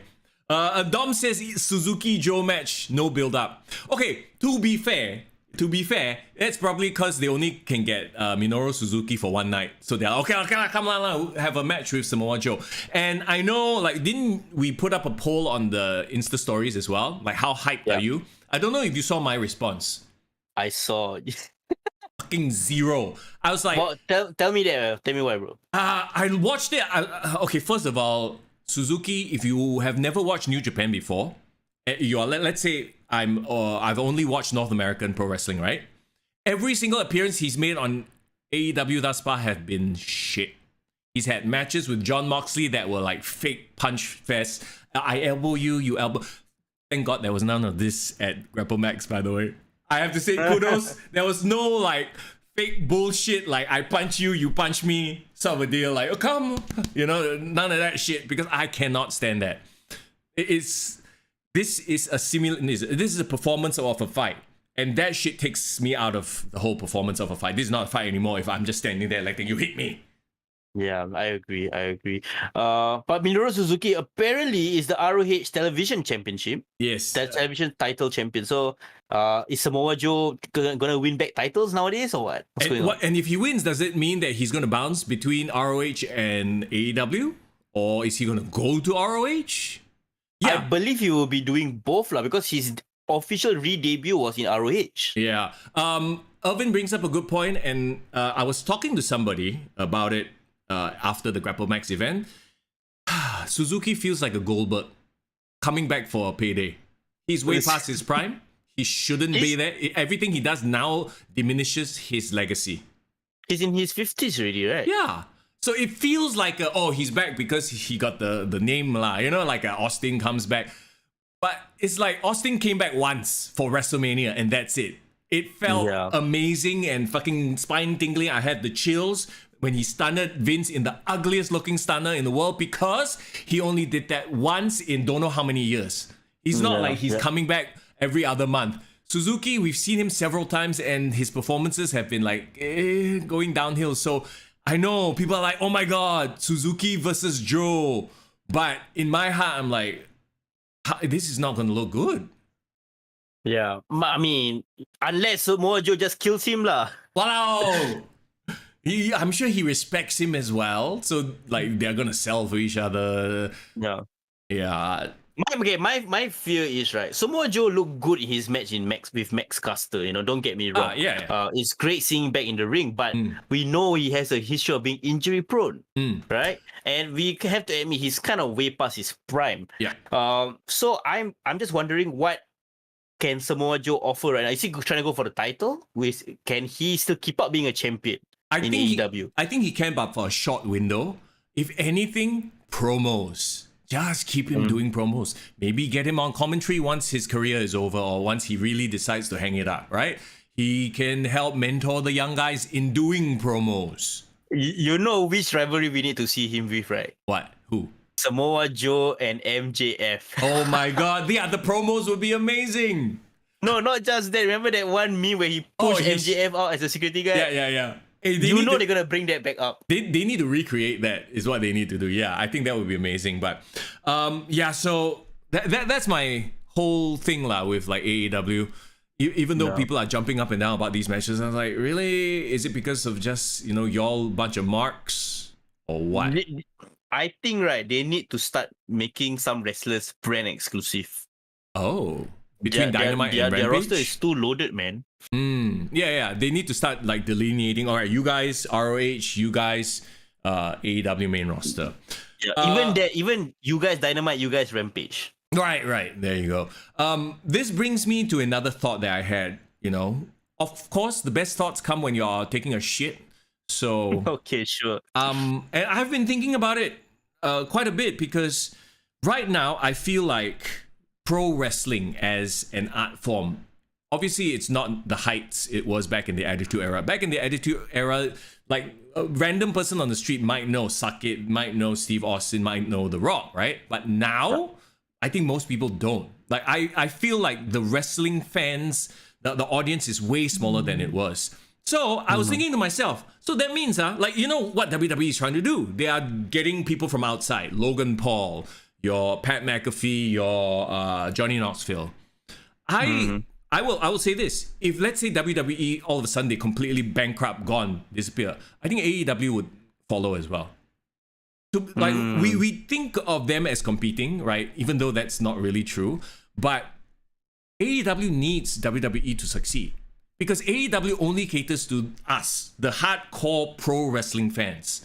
I dare say, if there was no WWE working the whole entertainment, sports entertainment angle, getting in new fans, then AEW is not going to survive. They can only survive on like that amount. And, you're losing audience because there's just so many other things to do. You could be watching YouTube, you could be watching Twitch, you could be looking at TikTok, you could be watching Disney Plus, you could be watching Netflix. That's why I understand. This is a very random segue, but that's why I understand why the Bella twins are in the Hall of Fame. Yes. Do you speed up your water? No. I just had to take a drink of water. But you get my point, right? Like AEW fans shitting on the WWE. I'm like, if the WWE didn't exist, AEW would die too. Yeah, like that's why you need someone like the Bella Twins to open up an entirely new fan base. From the E Network and for all these reality TV fans. That's why you need like Logan Paul wrestling at WrestleMania because his own following is much bigger than the WWE's following on Instagram. You know exactly. what I mean? I stream video games on Twitch as well, right? And I always pay attention to like the channels or the video games that are hot. And the WWE video game, even as a video game itself, went from like 10,000 plus views on a daily basis when it launched. Now it's like less than 1,000, which is very sad. Which means like, it's nothing to do with the game being good or bad. Like, no, we already agreed that it's okay, right? Yeah, the game is right? fine. Yeah, it has nothing to do with the game being good or bad. It's just that people aren't watching pro wrestling. Yeah. People aren't playing pro wrestling because they aren't watching pro wrestling. Yeah, exactly. So it's this weird, like, I don't know why I had that thought. Maybe it was because of all the conversations I was having with, the people at GrappleMAX and stuff like that.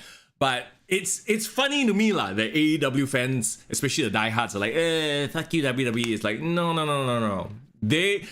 And they turn their nose up at sports entertainment. Like, they're just, catering to the masses. That's what you need to do though. You need to bring in new viewers. And then once they enjoy the pro wrestling product, they are educated on it, then they might go over to AEW. But hey, this product actually not bad, Yeah, so sometimes you need McDonald's to do the job of making people like fast food, so that you can have all your artisanal burgers. You know what I mean?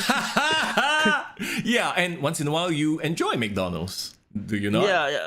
Yeah. So okay, but it goes back to our point that WWE is towing a fine line in terms of like keep relying on that nostalgia pop too much. Yeah. How old can Stone Cold and Vince McMahon be and still do stunners? Like, so what? You gonna be in the 80s, 90s years old and still doing that shit? No, they can't. They should not. You know, and next year, The Rock. Well, how many more years can you bring back The Rock? How many more years can you bring back John Cena before, you know, they start getting too old for that as well? The Rock is turning 50. I know it blows my mind, but he's turning 50 this year. He was born in 1972. So, right, my question is, right, 30 years from now, who is the legend that WWE is going to bring back? Roman Reigns, Acknowledge me. But even then, Roman Reigns will be 60 years old. Yeah, it's a bit worrisome lah, and that's why they keep bringing in like these people from the outside to bring back the interest, so that, you know, along the way, if they build up a Drew, if they build up a Bobby Lashley, at least those guys can be.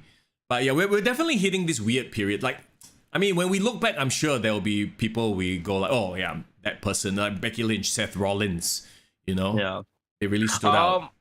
My prediction, and this is crazy, but I think Logan Paul will be a WWE like a belt holder sometime in the future. Like, I think he will wrestle much more regular. He might even become a full-time wrestler. The funny thing is, he looks more like a wrestler than Dominic Mysterio.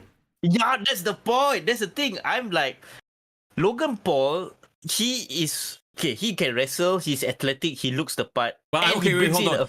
I don't know if he can wrestle. He probably just picked it up. So, but he's athletic, so he can pick it up fast, right? I can pick it up fast. But I think what the thing is that what WWE wants that he has the ability to bridge WWE to the mainstream. And he said it himself in his podcast. He says that, you know, I think I know what's my value to WWE. Yeah. I can make viral content. I can make WWE cool again. Yeah, exactly. So him, but the weird thing is he wants to go in there as a face, and I don't think that's going to work. Well, he will start to understand himself in the business a bit more, lah. Yeah. But that's the thing, like, if he more wrestlers have that mindset, right? Okay, I want to make the wrestling mainstream again. I think WWE will be in a good place.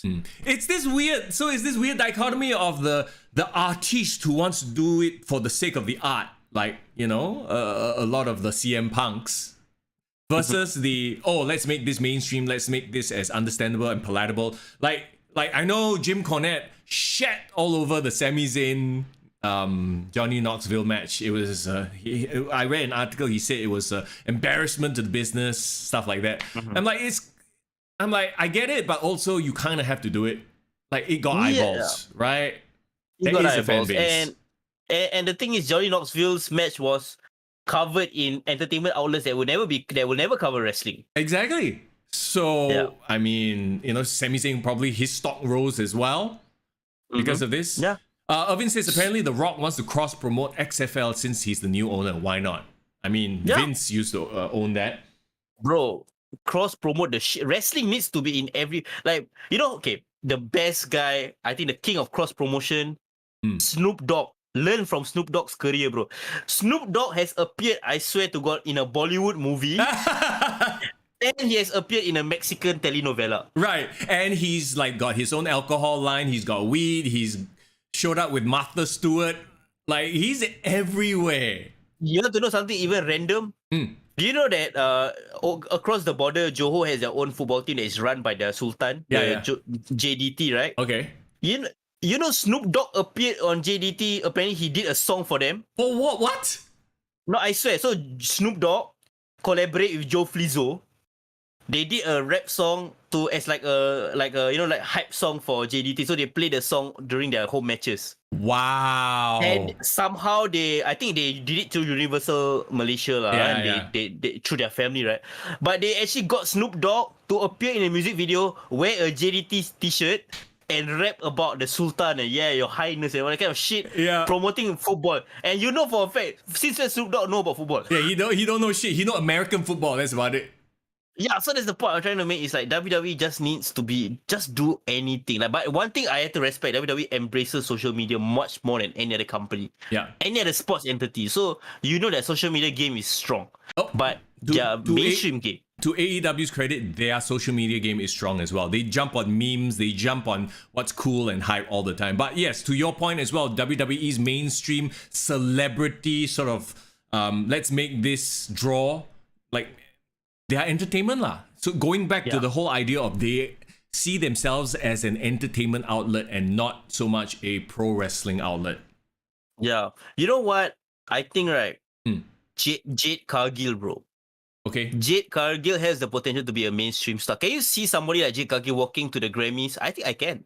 Yeah, but what else does she do that would entail her walking to the Grammys or be in a bigger platform? Yeah, so that's the thing. Like, I think, okay, maybe, of course, Hollywood acting, that would be the easiest way for WWE wrestlers to transition. Yeah.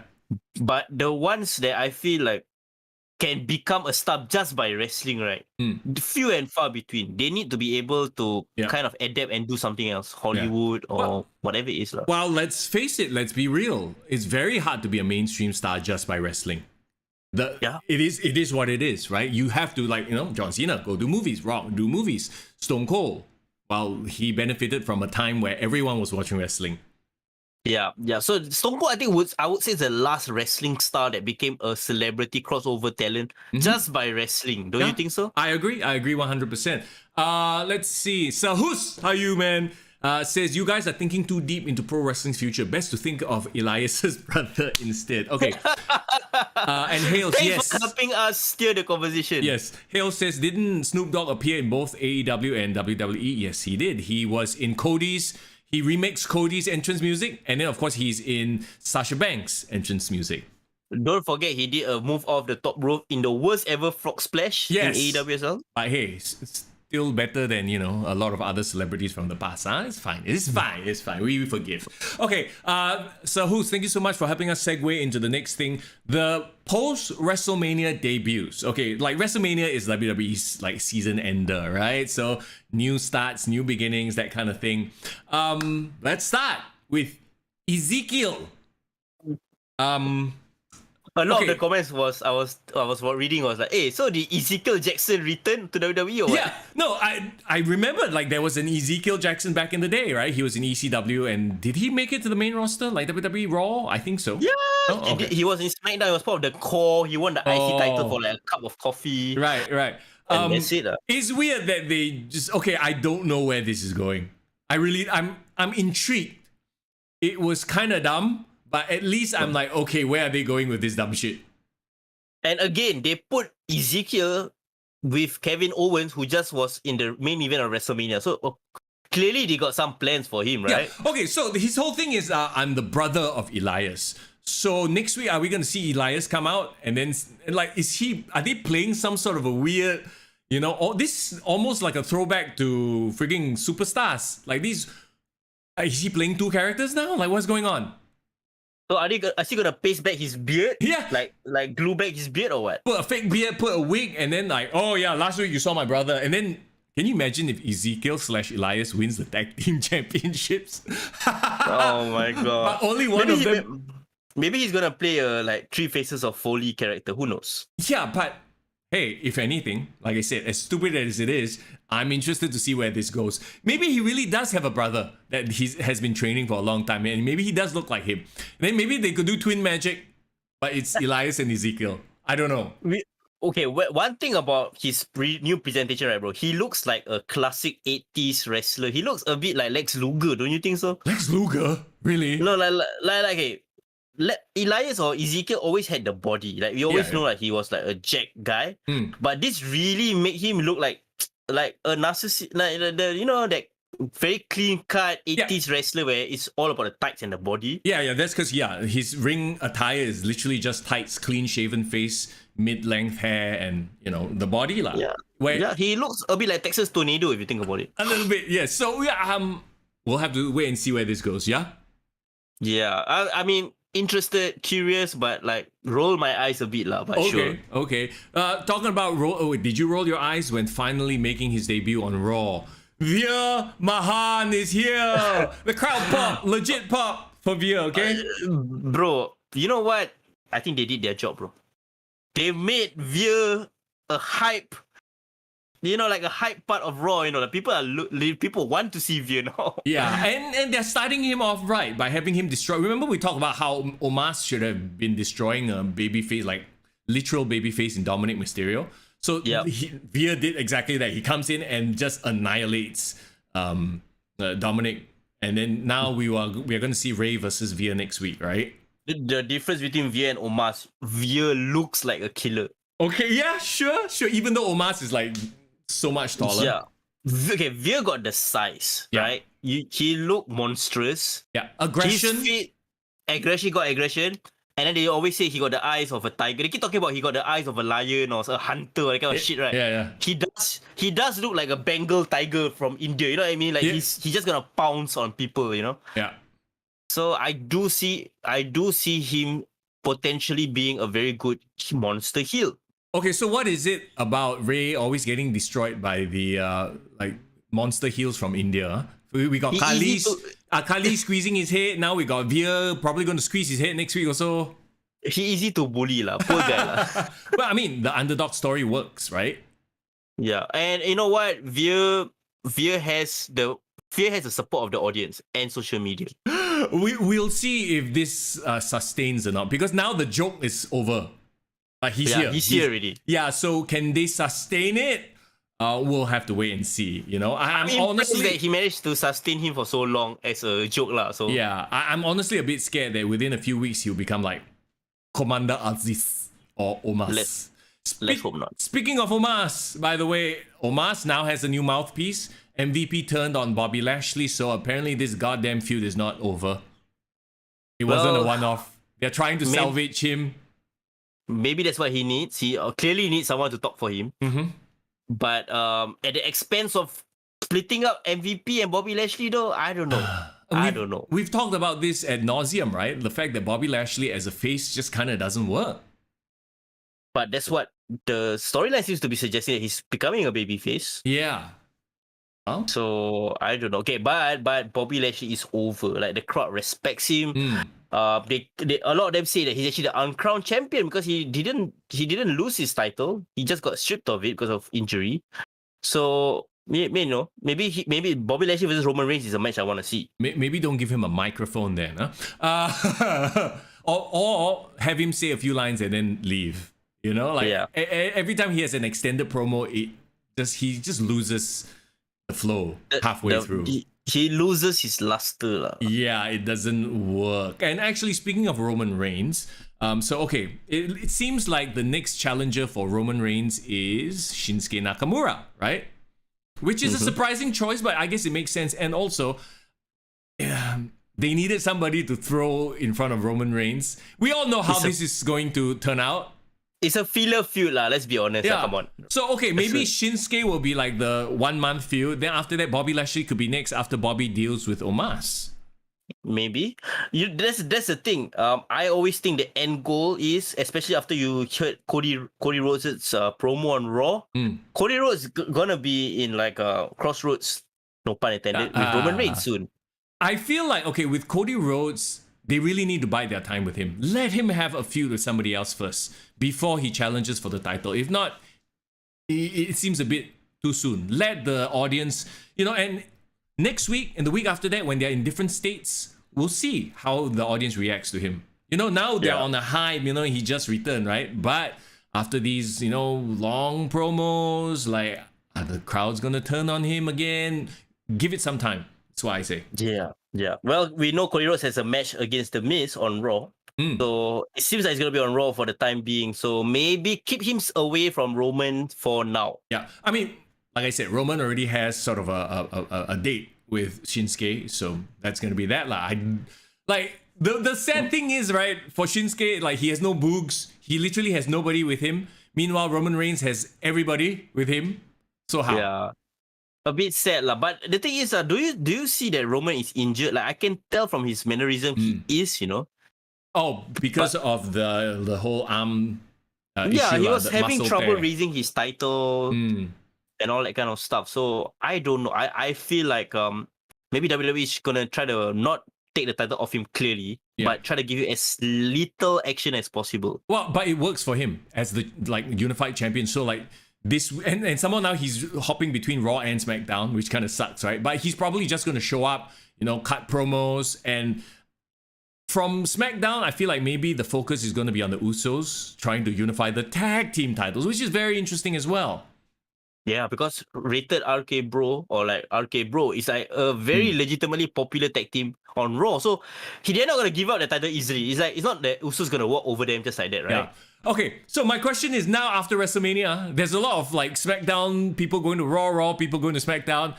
Is it after WrestleMania free for all? Anybody can go anywhere? Clearly WWE don't give a shit about their roster in that sense lah. No more brand split for them. It's like they gave a shit for a while, then after that, okay, relax, never mind. Let's chill for a bit. Let's have dream matches and shit like that, right? Yeah, that was a bit weird. Okay, wait. Let's try to wrap up Raw. Anything that stood out for you on Raw other than No, it was Cody Rhodes promo and it was Roman Reigns. Other than that, it's the usual fare. And Ezekiel, don't forget. Okay, and sure. SmackDown, we had the debut of Raquel Rodriguez. It's not just Raquel Rodriguez, bro. It's Ludwig Kaiser. And Gunther, of course. And the funny thing is the crowd was chanting Walter, but the Pat McAfee was like, hey, there's a Gunther chant. I'm like, no, bro, that's not a Gunther chant. It's Walter. Don't even try to trick us. We know. Okay, so Raquel, like, she didn't really even do much. She just had an interaction with Los Lotharios, right? So is she going to be part of their group? Is she going to feud with them? Because she kind of rejected them. Like, I don't know. It's too early to tell what they're going to do with her. I don't know. I have no idea the point of the name change, honestly. But as long as they keep her name as Raquel, it's fine. I think even if they shorten the name to just Raquel, I'm fine. Bro, in 2 weeks, it'll be just Raquel. You just watch. WWE loves that shit. Yeah, it's okay. If you can't even decide what is her surname, just get rid of her surname lah. Screw it. Right. I like that she's on the main roster. I think she's done all she could do in NXT. And they need more new faces. But beyond Ronda and Charlotte, who else?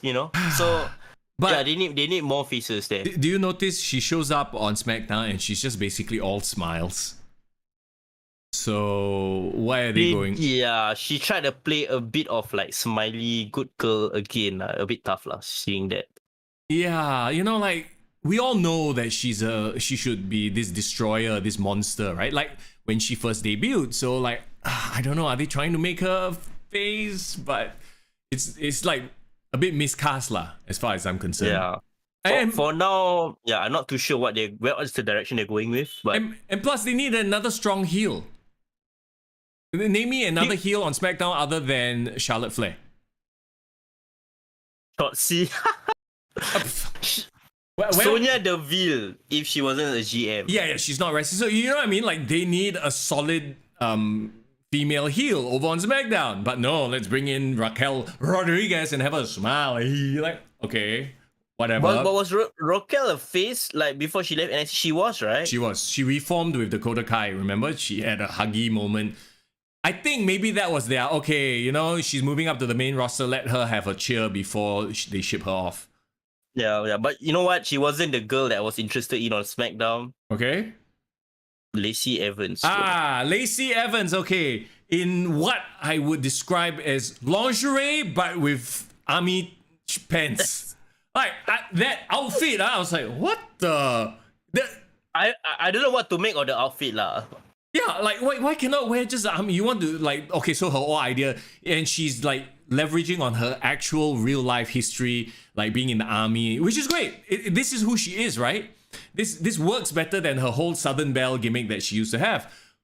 But it's okay to have her wearing conservatively, like why must show the tete? Why must she wear lingerie and army pants? This I'm like I don't get it. Are they trying to do like a thirst trap deal? If she wore a black tank top with the army cargo, I think she would look badass. Yes, but they had to make her look sexy, I guess, and she looked ridiculous to me. she don't really. I mean, she's hot. Like, no question about that. She's gorgeous, right? But like, the thing is, like, I managed to look past that because they were smart. They started zooming in on her face. Okay, yeah. So after a while, okay, you forgot about that. But like, bro, she has a great story, man. She does. And she's badass. You know, she's proven to be badass. Yeah. And you know, the crowd popped when she said United States Marine and WWE superstar. So like, she got an audience, she got a crowd. You know that she has improved in the ring as well. Let her fight Charlotte Flair now. I think it will be a much better match. Now, wait, hold on. How do you know she's improved in the ring? She's been away for a long time, and the last time she was in the ring, it was like meh. So that one have to wait and tell. I don't think we can say that. Do you remember the last time she was doing what she was doing or not? What? She was flirting with Ric Flair, remember? Oh God, yeah. So it will be a 180 turn when she finally fights against Charlotte Flair. Now she's the babyface. Yes, that is true. Oh, please, I don't believe you brought that up and reminded me of that abomination. But yeah, but that's the truth, lah. So that's what she went through. It seems like we are gonna have promos from her week after week. So hey, that's a great way to build sort of that character, lah. You know, so we don't have to see in the ring. You know, they have other matches like Liv Morgan showing up on SmackDown for no freaking reason. Yeah, very weird. And beating Sasha Banks, which is supposed to be a big deal, but it felt like, oh, okay, this just happened. Yeah. Well, it was obviously to get momentum for Raw's tag team women's title match, right? Yeah. Oh, we forgot to mention one thing about Raw, bro. What? Damian Priest and his Brute faction. Oh, okay. Yeah, I kind of skipped it. I'm not gonna lie. Yeah. Okay. But what I wanted to bring it up was because you brought up the women's title, right? Rhea Ripley supposedly, according to rumors, going to join Edge as well as Tommaso Ciampa. Yeah, but those are all rumors, lah. We'll have to wait to see the execution. Did they cut their like promo together in the ring, and didn't the crowd shit on them? Oh yeah, the crowd said, we don't care, some shit like that to Damian Priest. Yeah, or like we are losers. No, we're not losers, or like we are sheep. Like the crowd is not taking this seriously. Like is this a case of Edge taking himself too seriously, and the crowd is like, stop. Yeah. Like leading up to WrestleMania, Edge and his character was like a bit too soon, a bit too much already, right? Yeah. But if he go all in with this and he really build a faction, I think he has the potential to make it one of the most interesting parts of Raw. Sure. So right now what you're saying is teething issues lah. Huh? They are like trying to get this thing over. The crowd doesn't know what to make of it. Yeah, but this will help stars like Damian Priest grow. Like Damian Priest, I think is this generation's like he needs to be a star in that sense because he has the look. So let him be with Edge, man. Let him get that rub. Sure. No, I have no problems with it. It's just like, yeah, I don't know why, but the crowd is starting to get restless with Edge and his acting. He's an actor, as it were. Okay, let's move on then. Okay, Ludwig, Kaiser, and Gunther. Did it seem like the crowd was kind of flat for this?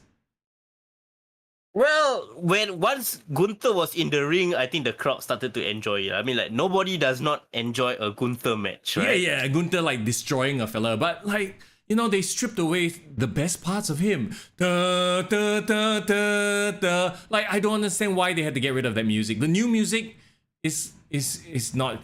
No, there's no impact. It just, like, it sucks. It's like a shitty version of his old intro. Like, why? This is not even a copyright issue. Yeah, it's... Well, WWE just wants to make money out of his music, like, clearly. So what, did they compose a new piece of music? Is this a new piece of music? Yeah, it's an in-house orchestral piece from WWE Music. So what, they're thinking that he will get over and thus people will stream this song on Spotify and they'll get money? Yeah, so just like how Kingdom got 1 million streams on Spotify recently. I think maybe that's what they thought, lah. That's so frustrating to me because, you know, I'm a huge fan of Gunther, of Walter, right? Of course. Yeah, and like... yeah. The match itself was like, okay lah, to be expected. He comes in and completely annihilates some local kid. Okay, this... What's his name? Ludwig Kaiser, okay? What did you think of him? formerly known as Marcel Bartel. Apparently, I realized that was actually his real name. Oh. His real birth name, Marcel Bartel. Oh, okay. So this makes sense that they just want to copyright Ludwig. Yeah, it's the same as the Brom Breaker situation lah. So okay lah. But I think this Ludwig Kaiser guy, he is not known enough that people will care. Yeah. That they change his name. Like, they were just like, okay, roll their eyes. But I think after a while they will get used to it. Yeah. But what is up with WWE choosing the most stereotypically German names? I think they will get a Wolfgang soon. Yeah. And what happened to the other fella, the Italian fella? Eichner. They just left him on NXT. Oh, sorry, we have no space. Yeah, they left him on NXT. I have no idea why. Maybe they see him not as charismatic as the other guy. The other guy really looks like a Bond villain, to be fair. He does. And I guess Gunther and Ludwig are going to be a tag team. Looks more like a manager situation. You reckon? Okay. Yeah. A manager who can wrestle lah. Yeah. But Gunther, again, I do not know whether he will be a star with his current presentation. I'm hoping, I'm optimistic, but also this is main roster SmackDown. I feel like they are going to bungle this. I feel like it's already been bungled to begin with, the presentation and everything. Yeah, that sucks. And whoever told him to lose weight, I'm like, no, he looks better, beefier. Go ahead. Yeah, sorry, I just realized the robotics voice is back. Oh, is it? Okay, I can hear it. Interesting. It sounds alright to me on my end. Chat, let me know if you hear anything weird, okay? Yeah, so I do not know whether this means the resources has like a time limit. After a certain amount of time, they will start dying. Right, no, I don't think that's the case, but we'll have to tweak the situation now. But as it is, from my end, it looks like there's been less issues than before, so this is something I think we will stick with. But okay. In any case, yeah, there you go. So that's SmackDown, that's Raw. We covered AEW. Yeah, that's a lot. I still haven't watched the FTR versus Briscoe's match. No, Briscoe's. That everyone is jumping up and down about. But yeah. I'll have to find time for that. Okay, the sound just disappeared, so that's good. Oh, are you listening to the stream on a different device as well? No, I'm listening back on my playback, like when you talk to me. That's where the robotic voice came out. Oh, okay. Then that means chat, let us know, okay, if you hear it. So they might not be hearing it on chat side. So it might be just your end. So let us know. Hopefully, hopefully that's the case. Irvin says bots. Everybody. Anyway, okay. If anything, that's an indication that the world has had enough of wrestling and wants to move on to other things. Like we should probably go and have our lunch and all that kind of stuff as well. I'm gonna have my lunch. I apologize, bro. I forgot you're fasting. Yeah, I'll be doing this. Take a nap. Okay, cool. That sounds right. Sounds just about right. Oh, I would love to have a nap right now. But anything you wanna mention before you get out of here? Yeah. Like you said, you should have had time to check out FTR versus Briscoes. Watch FTR versus Briscoes and then watch FTR versus Young Bucks, and let me know which is the better match. Because I just want to know like whether the issue is the Young Bucks or is it just FTR is just so good lah. They make both matches great. Yeah. I think it is FTR. We've said this before. I don't even need you to tell. I don't even need to watch. I know already. But okay, I will. To be fair, go and watch both. Yeah, that will be the common denominator there. So that will be the wrestling that we will watch this week. Yeah, and that's it lah. I think wrestling will slowly take a break. Like, post WrestleMania season, we lepak a bit. Yep. Yeah, so we'll let you know how it goes next week. All right, cool stuff. Hey, as always, thank you so much for hanging out here on the podcast or tuning into it on Spotify, on Apple Podcasts as well, wherever you get your podcast from, of course. If you haven't already, drop us a like on the video, hit subscribe on our YouTube. You know the deal. Jump into our Discord. That's where we have a lot of fun chatting with you guys about all wrestling things, all things related lah. So links are in the description. Also, if you want to take your support to the next level, hey, we have a Patreon page as well. Go check out the link, is there in the description as well. Okay, I'm gonna get out of here. Foreign needs to go to La La Land. We'll see you again next week. It's Mr. Young. It's Foreign in the building. Take care.